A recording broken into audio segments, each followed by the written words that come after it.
Russia అధ్యక్షుడు Putin మన దేశానికి వస్తున్నారు. 2 రోజుల పాటు ఆయన మన దేశంలో పర్యటిస్తారు. రష్యా అధ్యక్షుడికి చాలా పటిష్టమైన భద్రతా వ్యవస్థ ఉంటుంది. ఆయనతో పాటు ఆయన వంట వాళ్ళు కూడా వస్తారు. అలాగే ఆయన తీసుకునే ఆహారాన్ని ముందుగా టెస్ట్ చేసేందుకు ఒక చిన్న ల్యాబ్ కూడా వెంట తీసుకొస్తారు. 4 టైర్లు ఒకేసారి పంక్చర్ అయినా కూడా ఒక్క నిమిషం కూడా ఆగకుండా ప్రయాణం చేసే ప్రత్యేకమైన కారు కూడా ఆయన వెంట రష్యా నుండి వస్తుంది.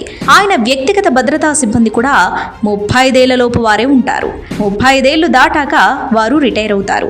అన్నింటికన్నా ఆశ్చర్యకరమైన, ఒక రకంగా అసహ్యకరమైన విషయం ఏంటంటే, ఆయన విసర్జించిన మలాన్ని కూడా ఆయన సెక్యూరిటీ సిబ్బంది సూట్ కేసులలో పెట్టుకుని రష్యా తీసుకెళ్తారు.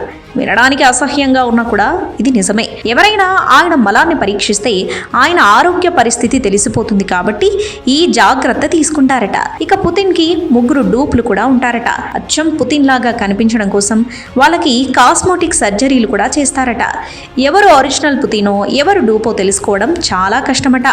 భారత్ రష్యాకి మిత్రదేశం కాబట్టి పుతిన్ నేరుగా మన దేశం వస్తున్నారు. కానీ కొన్ని దేశాలకు అసలు పుతిన్ వెళ్తున్నారో డూప్ వెళ్తున్నారో కూడా తెలుసుకోవడం కష్టమే.